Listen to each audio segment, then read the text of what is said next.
السلام عليكم ورحمة الله وبركاته.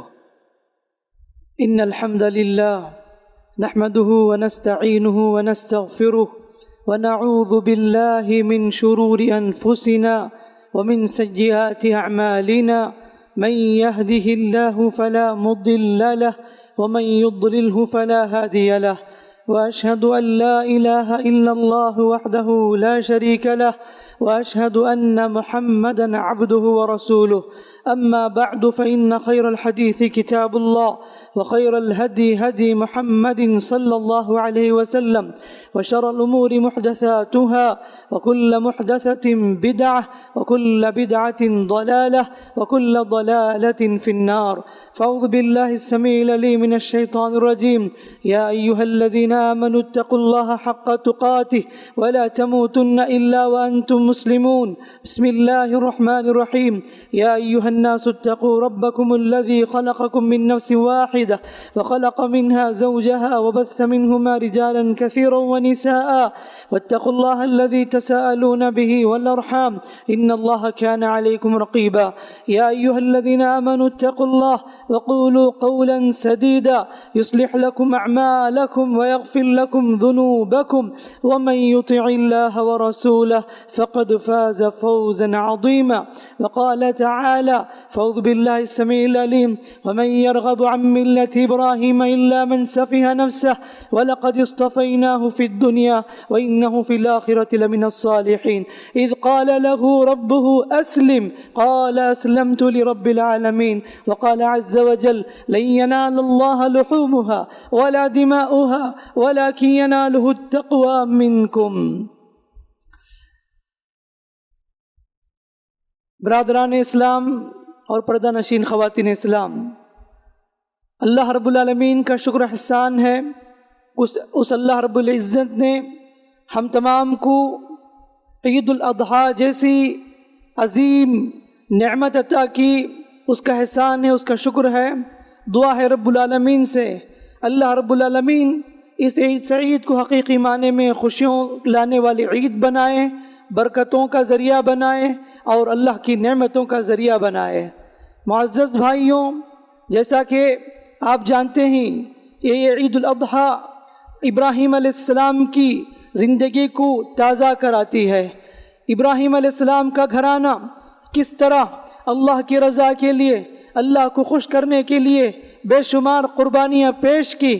اللہ رب العالمین نے ان کے مقام کو بلند کرتے ہوئے قیامت تک آنے والوں کے لیے یہ عزت و سربلندی اس خاندان میں رکھ دی. ان لوگوں کا ذکر خیر سب لوگوں کے زبان میں کر دیا. جو قربانی ہم جو کرنے والے ہیں، ہم جو کر رہے ہیں، دراصل جانور کے گلے پر چھری چلا کر ہم یہ اقرار کرتے ہیں رب العالمین سے: اے اللہ، آج ہم اس جانور کے گلے میں چھری چلا رہے ہیں.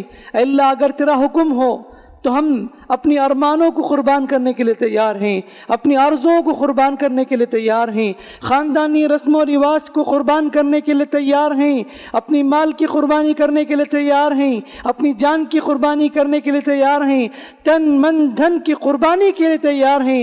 ہم رب العالمین سے خاموش زبانی اقرار کرتے ہیں اس قربانی کے ذریعے. یہ قربانی ابراہیم علیہ السلام کا صرف ایک جانور کو ذبح کرنا ہی نہیں، بلکہ ان کی زندگی پوری کی پوری قربانی رہی. ساری زندگی اللہ کی رضا کے لیے گزری، اور اسی لیے اللہ تعالیٰ نے ان کے مقام کو بلند کرتے ہوئے قرآن میں جگہ جگہ فرمایا: وَمَن يَرْغَبُ عَن مِّلَّةِ إِبْرَاهِيمَ إِلَّا مَن سَفِهَ نَفْسَهُ. جو کوئی ابراہیم کی ملت سے منہ پھیر لے گا، یاد رکھو وہ بڑا بیوقوف انسان ہے. وَلَقَدِ اصْطَفَيْنَاهُ فِي الدُّنْيَا.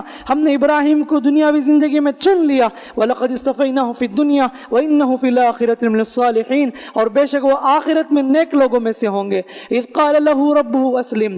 اس کا رب العالمین نے ابراہیم سے کہا: ابراہیم فرمانبردار بن جا. قال اسلمت لرب العالمین. انہوں نے کہا: اے اللہ، میں سارے جہانوں کے رب کے لیے فرمانبردار بن چکا، میں مطیع و فرمانبردار بن چکا. انہوں نے ایک زبان اقرار کر کے بتایا.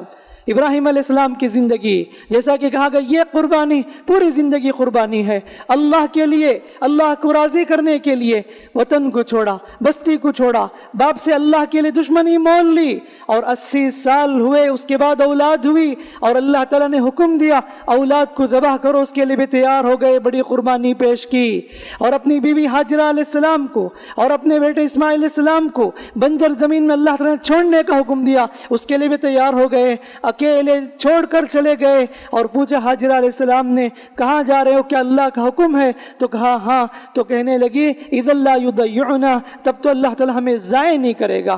یہ سب کے سب کیوں تھی ابراہیم علیہ السلام کی؟ اللہ راضی ہو جائے، اللہ رب العالمین ہم سے قریب ہو جائے، یہی مقصد تھا۔ اور ابراہیم علیہ السلام کی زندگی ہمیں پڑھنے کی ضرورت ہے عید الاضحیٰ کی مناسبت سے۔ ابراہیم علیہ السلام کی زندگی ہمیں بتاتی ہے کہ زندگی میں ایمان لانے کے بعد آزمائشیں آئیں گی، اللہ امتحان لے گا، اللہ ایمان کا امتحان لے گا، عقیدے کا امتحان لے گا، اللہ کسی کو مال دے کر امتحان لے گا، اللہ کسی کو مال دے کر آزمائے گا، اللہ کسی کو مال چھین کر آزمائے گا، اللہ کسی کو اولاد دے کر آزمائے گا، اللہ کسی کو اولاد چھین کر آزمائے گا، اللہ رب العالمین مختلف لوگوں کو مختلف امتحانات میں ڈالے گا۔ ایسے میں ابراہیم علیہ السلام کی زندگی ہمیں یہ سبق سکھاتی ہے کہ اللہ کے راستے میں ایمان لانے کے بعد آزمائشوں کا آنا پکی بات ہے۔ اللہ فرماتا ہے حسب الناس ان یترکوا ان یقولوا آمنا وهم لا یفتنون، کیا لوگ سمجھ بیٹھے ہیں ایمان لانے کے بعد ایسے چھوڑ دیے جائیں گے؟ نہیں نہیں نہیں، آزمائش میں اللہ ڈالے گا۔ وَلَقَدْ فَتَنَّا الَّذِينَ مِن قَبْلِهِمْ فَلَيَعْلَمَنَّ اللَّهُ الَّذِينَ صَدَقُوا وَلَيَعْلَمَنَّ الْكَاذِبِينَ۔ اے امت محمدیہ، آزمائشیں تمہارے ساتھ خاص نہیں، ہم نے تم سے پہلے لوگوں کو بھی آزمایا ہے، ان لوگوں کو پر آزمائش آئی ہے جیسا کہ تمہیں بھی آزمایا جائے گا، انہیں بھی آزمایا جائے گا۔ امتحان ہے ایمان کا، عقیدے کا امتحان ہے، اللہ رب العالمین مختلف لوگوں کو مختلف امتحانات میں ڈالے گا۔ اشد البلاء الانبیاء ثم الامثل فالامثل، سب سے سخت آزمائش انبیاء کے پر آیا کرتی ہے۔ اللہ تعالیٰ سب سے بڑا امتحان انبیاء سے لیا کرتا ہے، پھر اس کے بعد جتنے نیک لوگ ہوتے ہیں اتنی بڑی آزمائش اللہ رب العالمین ان کی زندگی میں لاتا ہے۔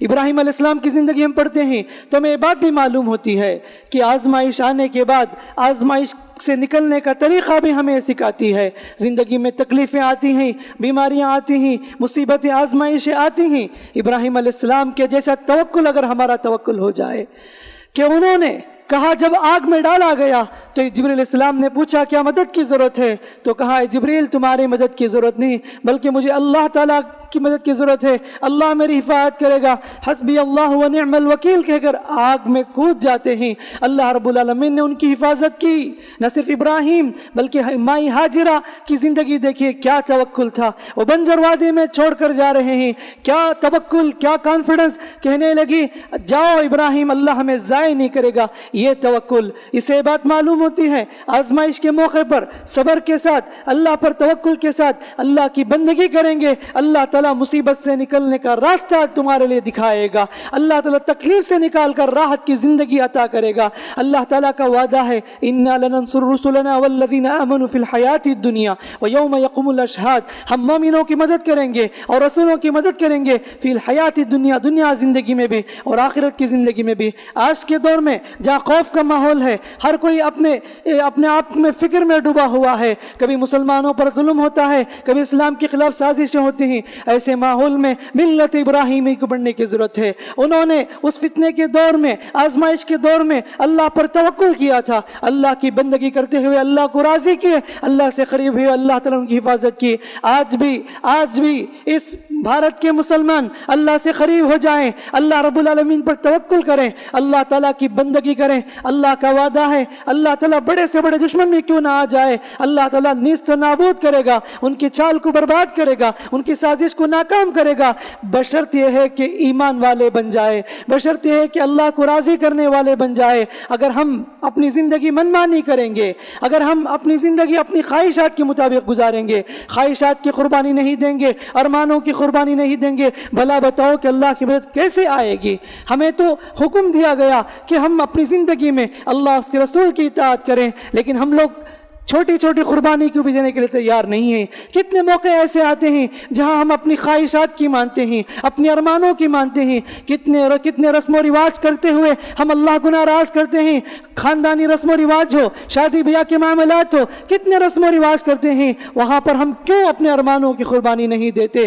بدعت و خرافات انجام دے کر ہم شیطان کو خوش کرتے ہیں, وہاں پر کیوں ہم اللہ کو راضی نہیں کرتے؟ زندگی کے کئی مقامات ایسے ہیں ہم صرف اپنے آپ کو مومن کہتے ہیں, لیکن جب چیلنج کا وقت ہوتا ہے, امتحان کا وقت ہوتا ہے, ہم اس سے پیچھے ہٹ جاتے ہیں اور اپنی خواہشات کی سنتے ہیں, شیطان کی سنتے ہیں. اللہ رب العالمین کو راضی کرنے کی ہم ذرا بھی فکر نہیں کرتے. ملت ابراہیم ہمیں سبق دیتی ہے کہ اللہ کے راستے میں جتنی ہو سکے محنت کرنی چاہیے, کوشش کرنی چاہیے, اور اس راستے میں اگر تکلیف آئے صبر کریں, توکل کریں, اللہ سے قریب ہو جائیں, پھر دیکھو اللہ تعالیٰ کیسے راستہ نکالتا ہے. یہ ملت ابراہیمی کا پیغام ہے.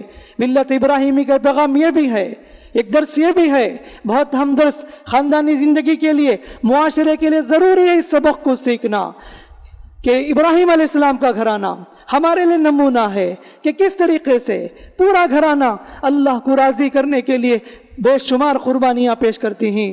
باپ شفقت کی قربانی پیش کرتا ہے, اور ماں جذب ممتا کی قربانی پیش کرتی ہے. بیوی شوہر کی محبت کی قربانی پیش کرتی ہے, شوہر بیوی کی محبت کی قربانی پیش کرتی ہے. ابراہیم علیہ السلام کا گھرانہ ہمیں تعلیم دیتی ہے, ہر مسلم گھرانے کے لیے آئیڈیل ابراہیم علیہ السلام کا گھرانہ, کہ زندگی میں اگر آپس میں ایک دوسرے کا احترام کرتے ہوئے, رشتہ داروں کا احترام کرتے ہوئے اگر زندگی گزاریں گے, وہ گھر جنت ہے, وہ گھر سکون کا گھر ہے, اس زندگی میں سکون نصیب ہوگی. اگر ابراہیم علیہ السلام کی زندگی کے مطابق اگر گھرانہ زندگی گزارتا ہے. یاد رکھنا, معاشرے کے 4 ارکان ہیں, والدین, اولاد, میاں بیوی. اگر یہ 4 ارکان درست رہیں, معاشرہ درست, گھرانہ درست, گھر خوش. اگر چاروں بگڑ جائے, 4 میں سے ایک بگڑ جائے, اختلافات پیدا ہوں گے, جھگڑے ہوں گے, مسائل پیدا ہوں گے. آج دیکھیے معاشرے کی کیا حالت ہے. غیر ذمہ دار والدین, نافرمان اولاد, باغی بیویاں, ظالم شوہر, بے رحم شوہر, کیا کیا واقعات معاشرے میں ہی. ابراہیم علیہ السلام کی زندگی پڑھ کر دیکھ لو, وہ کیسے نمونہ تھے. اللہ فرماتا ہے قد كانت لكم اسوة حسنة في ابراہیم والذین معه. اے لوگ, ابراہیم علیہ السلام کی زندگی تمہارے لیے بہترین نمونہ ہے, آئیڈیل ہے. آج دیکھو کہ والدین کی کس قدر نافرمانی کی جاتی ہے, والدین کو برا بھلا کہا جاتا ہے, ان کے دل دکھایا جاتا ہے, انہیں رلایا جاتا ہے, انہیں ڈانٹتے ہیں اولاد. سچی معنی میں اللہ کے نبی صلی اللہ علیہ وسلم نے جو بتایا تھا, تلد الامة الى ربتها, قیامت کے قریب والدین کے ساتھ غلاموں کی طرح لوگ معاملہ کریں گے. آج کی اولاد, آج کی نسل طاقت کے غرور پر, پیسوں کے غرور پر والدین کی قدر نہیں کرتی, والدین کی عزت نہیں کرتی, انہیں بات بات پر رلانا, انہیں ڈرانا, حتیٰ کہ کچھ نالائق ایسے بھی ہیں اپنے ماں باپ پر ہاتھ تک بھی اٹھاتے ہیں. یہ آج کی حالات ہے, یہ آج کا ماحول ہے. اللہ کے رسول صلی اللہ علیہ وسلم نے کہا کہ رضا الرب رضا الوالدین وسخط الرب وسخط الوالدین, کہ اللہ کی رضامندی والدین کی رضامندی میں ہے, اور جب تک تم والدین کو خوش نہ کرو گے اللہ بھی خوش نہیں ہوگا. تمہارے والدین ناراض ہیں تو اللہ بھی ناراض ہے. ایک صحابی نے پوچھا, اللہ کے رسول میرے اوپر کیا حقوق عائد ہوتے ہیں والدین کے لیے, ذرا نصیحت کیجئے. نبی نے فرمایا کہ والدین کے بارے میں پوچھتے ہوں, سنو, ہما جنتک و نار, یاد رکھو وہ دونوں تمہارے لیے جنت بھی ہیں جہنم بھی ہیں. یعنی والدین کو خوش کرو, آسانی کے ساتھ جنت پہنچ جاؤ گے, والدین کو ناراض کرو گے, آسانی کے ساتھ جہنم کو پہنچ جاؤ گے. تو لہٰذا والدین کی قدر کریں, والدین کی خدمت کو سعادت سمجھیں. ہماری زندگی کے گناہوں کو دھونے کا ذریعہ والدین کی دعائیں ہیں, ہماری زندگی میں ترقی کا ذریعہ والدین کے سہارا, والدین کی دعائیں ہیں. اللہ رب العالمین والدین کی دعاؤں کو اولاد کے حق میں بہت جلد قبول فرما لیتا ہے. اس لیے ضروری ہے میرے بھائیوں, اس دور میں, اس سیلفش دنیا میں ضروری ہے کہ ہم والدین کی قدر کریں. ابراہیم علیہ السلام کا گھرانہ ہمیں یہ درس دیتا ہے. جہاں والدین کی قدر کرنے کی تعلیم ہے, اسی طرح والدین کو حکم ہے اپنی اولاد کی صحیح تربیت کریں, انہیں دیندار بنائیں, ان کے عقیدے کی اصلاح کریں, کتاب و سنت کی ان کو صحیح تعلیم دیں, اور اپنے بچوں کو وہ رائٹس دیے، جائز حقوق دیے، اپنے فکر کو، اپنے افکار کو زبردستی اپنے بچوں پر تھوپنے کی کوشش نہ کرے، ان کے جذبات کا لحاظ رکھے۔ یہ امانت ہے اولاد اللہ کی طرف سے۔ کلکم راعٍ وکلکم مسئول عن رعیتہ، اللہ کے رسول نے فرمایا تم میں سے ہر شخص نگران ہے، قیامت کی اس کی نگرانی کے بارے میں اللہ رب العالمین پوچھے گا۔ اولاد کا حق یہ نہیں کہ کچھ پڑھا دیے، شادی کرا دیے، بس حق ادا ہو گیا، نہیں۔ جب تک آپ دین کی تعلیم نہیں دیے، جب تک آپ اخلاق نہیں سکھائے، جب تک آپ اللہ اس کے رسول کی محبت دل میں نہیں بٹھائے، یاد رکھو وہ اولاد آپ کے لیے صالح اولاد نہیں ہو سکتی۔ اور ایسی اولاد جو بے دین ہو اور والدین کی نافرمان ہو، بھلا بتاؤ کہ ماں باپ کے جانے کے بعد وہ کہاں سے دعا کرے گی؟ آج کی تو اولاد اتنی زیادہ میجورٹی میں ایسی ہے، ہمیشہ باپ کی پراپرٹی کو مارنا، باپ کی پراپرٹی کو ہضم کرنے کی فکر میں ہوا کرتی ہے۔ اگر واقعی معنی میں بچوں کے دل میں اگر والدین کی حقوق کیا ہیں، وہ اللہ اس رسول کی باتیں بتائیں گے، تو سچی معنی میں یہ بچے آپ کے حق میں دعا کریں گے، یہ بچے آپ کے لیے صدقہ جاریہ بنیں گے۔ تو اولاد کی تربیت کرنا اور ان کو بولنے کا حق دینا یہ بہت ضروری ہے۔ سبحان اللہ، ابراہیم علیہ السلام نے ایک بات پوچھا تھا اپنے بیٹے اسماعیل سے، اے بیٹے میں تجھے ذبح کرتے ہوئے دیکھتا ہوں، فانظر ماذا ترى، تیری کیا رائے ہے؟ کہنے لگا بیٹا یا ابت افعل ما تؤمر، ابا جان جو حکم ہے کر دیجئے۔ کس کے پاس پلے تھے ابراہیم علیہ السلام؟ حاجرہ علیہ السلام کے پاس پلے تھے، گود ہی سے پوری طریقے سے پلے تھے، وہ ان کی تربیت تھی ماں حاجرہ کی۔ یہی وجہ ہے کہ بچہ اتنا اطاعت گزار فرماندار بن گیا۔ ماں کو چاہیے اپنے بچوں پر خاص دھیان دے اور بچوں کی تربیت کیا کریں، اور ان کے لیے وقت نکالنے کی ضرورت ہے۔ جہاں والدین کی بات ہوئی، اولاد کی بات ہوئی، اور اسی طرح ابراہیم علیہ السلام کے گھرانہ ہمیں یہ سبق دیتا ہے، شوہر بیوی کا حق ادا کرے، بیوی شوہر کا حق ادا کرے، دونوں آپس میں ایک دوسرے کے حقوق ادا کرتے ہیں تو ماشاءاللہ زندگی میں بہت سکون ہے، بہت خوشی ہے۔ مسئلہ اس وقت بگڑتا ہے شوہر بیوی کا حق ادا نہیں کرتا، بیوی شوہر کا حق ادا نہیں کرتی، نتیجے میں کتنے ایسے اختلافات ہیں، کتنے ایسے لڑائیاں ہیں، جھگڑے ہیں خاندانی زندگی میں۔ شادی ہوتی ہے، 6 مہینہ بھی نہیں گزرتے لڑائیاں شروع ہو جاتی ہے۔ زندگی نام ہے ایک دوسرے کو سمجھنے کا، زندگی نام ہے زندگی میں مشکلات جو کچھ آئیں گے، تکلیفیں چھوٹی موٹی آئے گی، اسے برداشت کر کے زندگی کو آگے بڑھانا، حقیقت میں دوسرے کا حق کا لحاظ رکھنا۔ آج بیوی کو شکایت ہے شوہر میرا حق ادا نہیں کرتا، شوہر کو شکایت ہے بیوی میری بات نہیں مانتی، نافرمان حق ادا نہیں کرتی۔ یہ سب کیوں ہے؟ اگر ایسی زندگی ہے تو یاد رکھو یہ ایک آدمی کی ٹینشن نہیں بلکہ پورے خاندان کی پریشانی ہے۔ اگر میاں بیوی کا جھگڑا ہو تو ان دونوں کے جھگڑے کے ساتھ خاص نہیں ہو جاتا بلکہ اس کی وجہ سے بچے متاثر ہوتے ہیں، پورا گھرانہ متاثر ہوتا ہے۔ اگر میاں بیوی ایک دوسرے کو سمجھتے ہوئے ابراہیم علیہ السلام کی زندگی کو پڑھ کر دیکھیں، حاجرہ علیہ السلام کی زندگی کو پڑھ دیکھیں، کس قدر اطاعت گزار بیوی حاجرہ علیہ السلام شوہر کی، اور ابراہیم علیہ السلام اس بنجر وادی میں چھوڑ دیے، کچھ نہیں کہا، اللہ کا حکم ہے کہہ کر خاموش ہو گئے، اور اتنا بھی توکل تھا جیسا کہ کہا گیا کہ اللہ ہمیں ضائع نہیں کرے گا۔ یہ ایمان پیدا کرنے کی ضرورت ہے، ایک دوسرے کے حق کا لحاظ رکھنے کی ضرورت ہے۔ تو لہٰذا ملت ابراہیم میں بہت بڑا پیغام یہ ہے کہ معاشرے میں یہ 4 ارکان ہیں، والدین، اولاد، میاں بیوی، اگر یہ چاروں اپنی جگہ پر درست رہیں، صالح رہیں، گھرانہ نیک ہے، صالح ہے، اور یہ مثالی خاندان ہے، اگر اس طرح رہیں تو آج اس دور میں، اس فتنے کے دور میں جہاں آدمی اپنی اپنی فکر کر رہا ہے، ایسے میں ضروری ہے اس پر خاص دھیان دیا کریں اور اس کا خاص لحاظ رکھنے کی ضرورت ہے۔ اور بھائیوں، ابراہیم علیہ السلام نے پوری زندگی اللہ کو راضی کرنے کے لیے گزاری، اللہ خوش ہو جائے، اللہ راضی ہو جائے۔ تو لہٰذا ہم جو قربانی پیش کر رہے ہیں، جو بھی زندگی، نماز ہو، روزے ہو، سب کچھ اللہ کے لیے ہونی چاہیے۔ قل ان صلاتی ونسکی ومحیای ومماتی للہ رب العالمین، اے نبی کہہ دیجئے بے شک میری نماز، میری قربانی، میرا جینا مرنا سب اس اللہ کے لیے جو ساروں جہانوں کا رب ہے، لا شریک لہ، اس کا کوئی شریک نہیں۔ وبذالک امرت ان اول المسلمین، اور مجھے حکم دیا گیا کہ مسلمانوں میں سے ہو جاؤں۔ قربانی بھی اللہ تعالیٰ کی بندگی ہے، اللہ تعالیٰ کو راضی کرنے کے لیے ہم کرتے ہیں، تو ضروری ہے اخلاص ہو۔ اللہ تعالیٰ کو گوشت کی ضرورت نہیں، خون کی ضرورت نہیں، جبکہ مشرکین مکہ قربانی کے خون کو، گوشت کو کعبۃ اللہ کی دیوار میں لیپ دیتے تھے اور گوشت کو دے مارتے تھے، کہتے تھے یہ اللہ کے لیے ہے۔ اللہ نے آیت نازل کر کے بتایا کہ اللہ کو تمہارے گوشت کی ضرورت نہیں، خون کی ضرورت نہیں، وَلَكِنْ يَنَالُهُ التَّقْوَى مِنْكُمْ، اللہ تعالیٰ تمہارے دلوں کے تقوی کو دیکھنا چاہتا ہے۔ اگر آدمی معمولی صدقہ بھی کرے، اگر اس کے دل میں اللہ کی رضامندی ہے، اللہ کو خوش کرنا ہے، یہ بہت بھاری ہے، بہت قیمتی ہے۔ اگر ایک حصہ بھی اللہ کو راضی کرنے کے لیے دیتے ہیں اور یہ ایک حصہ اللہ کی رضامندی کے لیے ہو تو 1,00,000 کی قیمت سے بڑھ کر اللہ کے نزدیک بہت ہی قیمتی ہے اور عظیم اجر سے آپ نوازے جائیں گے۔ اپنے عمل میں اخلاص پیدا کرو، قربانی کے جانور میں اخلاص پیدا کرو۔ تو آج اخلاص کی بہت ضرورت ہے، جو کہ ملت ابراہیم ہمیں سبق سکھاتی ہے کہ زندگی میں اگر ہمیں کوشش کرنی ہے تو لوگوں کو خوش کرنا نہیں، معاشرے کو خوش کرنا نہیں، لوگ کیا کہیں گے، معاشرہ کیا کہے گا، خاندان کیا کہیں گے، دوست کیا کہیں گے، اسی فکر میں نہ رہو، بلکہ اللہ کیا کہے گا، اللہ کو راضی کرنا ہے۔ میرا زندگی کا مقصد اللہ کو راضی کرنا ہے، یہی مقصد کے ساتھ زندگی گزارو۔ یہ پیغام ہے ملت ابراہیمی کا۔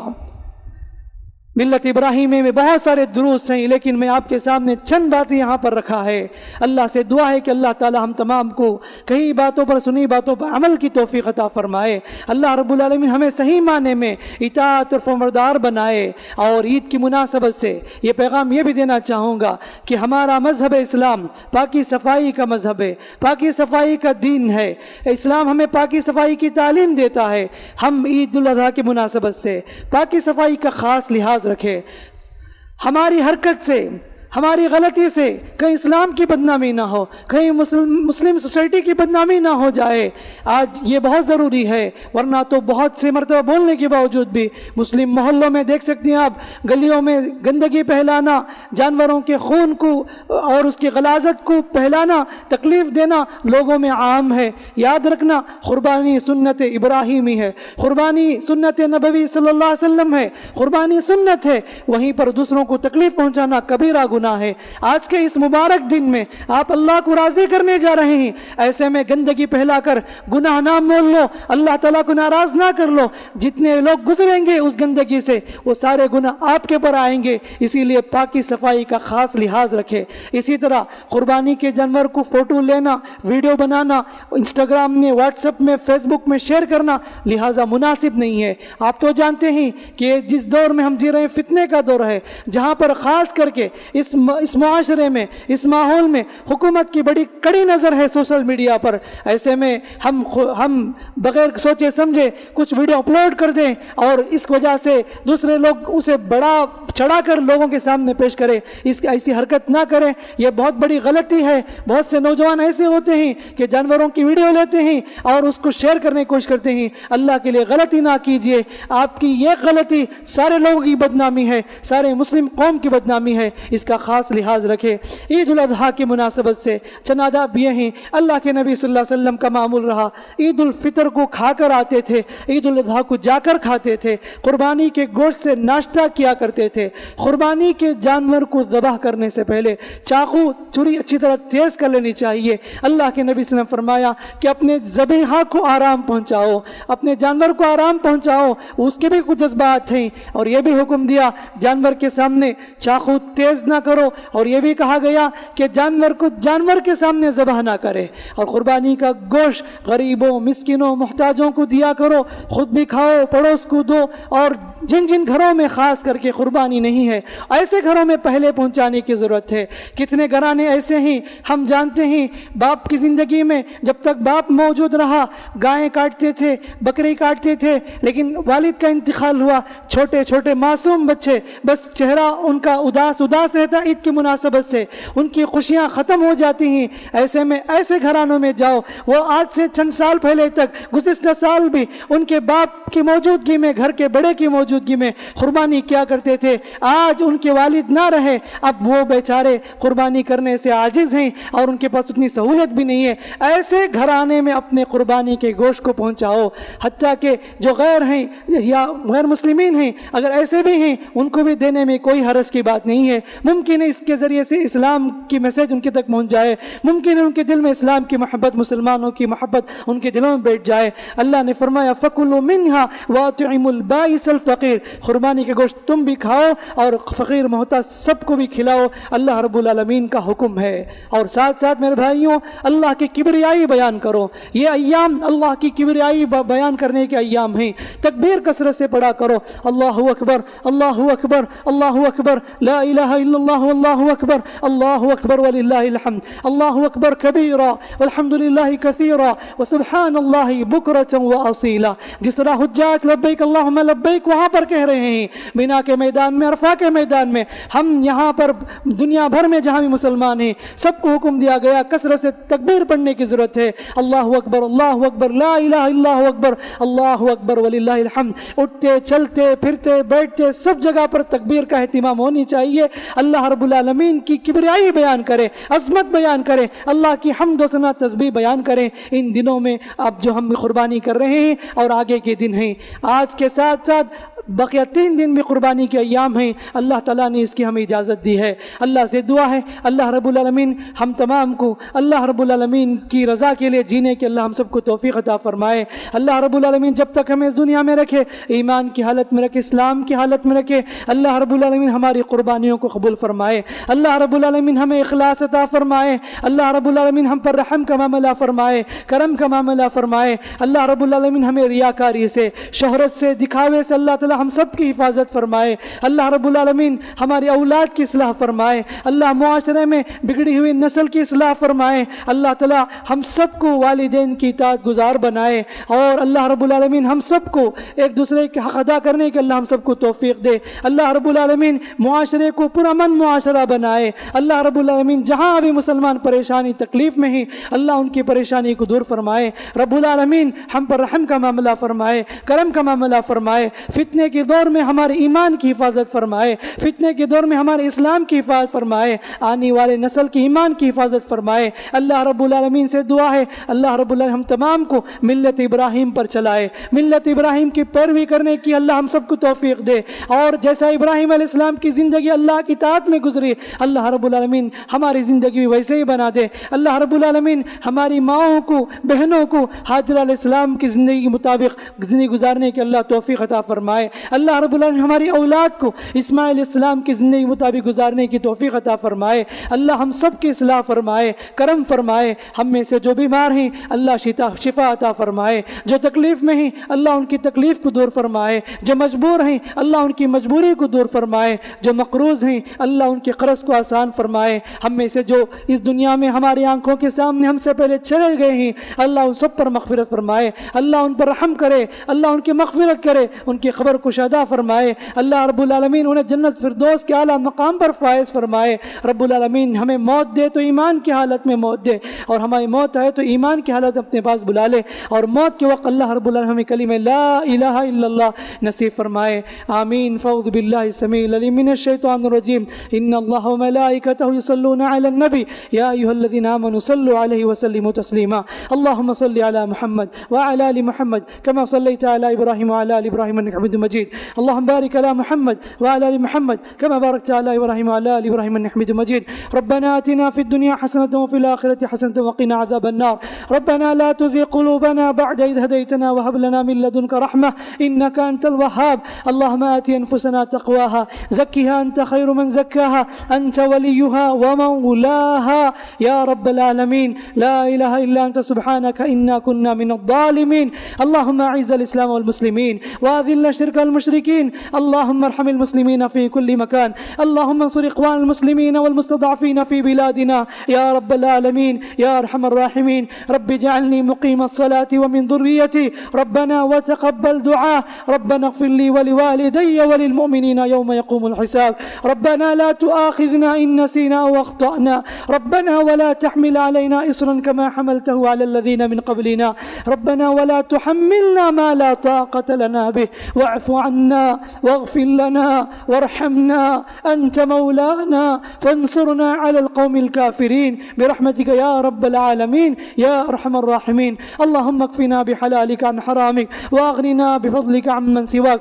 اللهم إنا نسألك ما سأل نبيك عبدك صلى الله عليه وسلم ونعوذ بك من شر ما استعاذ منه نبيك عبدك صلى الله عليه وسلم يا رب العالمين يا أرحم الراحمين يا ذا الجلال والإكرام يا سامع سامع الدعاء يا سابغ النعم يا حي يا قيوم يا حي يا قيوم برحمتك نستغيث أصلح لنا شأننا كله ولا تكلنا إلى أنفسنا طرفة عين برحمتك يا ذا الجلال والإكرام يا أكرم الأكرمين. اللهم اشف مرضانا ومرضى المسلمين يا شافي يا كافي، واشف مرضانا ومرضى المسلمين وارحم موتانا وموتى المسلمين.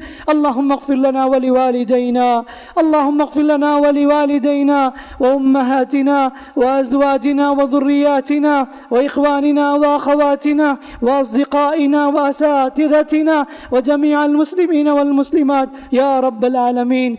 توفنا مسلمين وألحقنا بالصالحين برحمتك يا ذا الجلال والإكرام. ربنا تقبل منا إنك أنت السميع العليم وتب علينا إنك أنت التواب الرحيم. سبحان ربك رب العزة عما يصفون وسلام على المرسلين والحمد لله رب العالمين.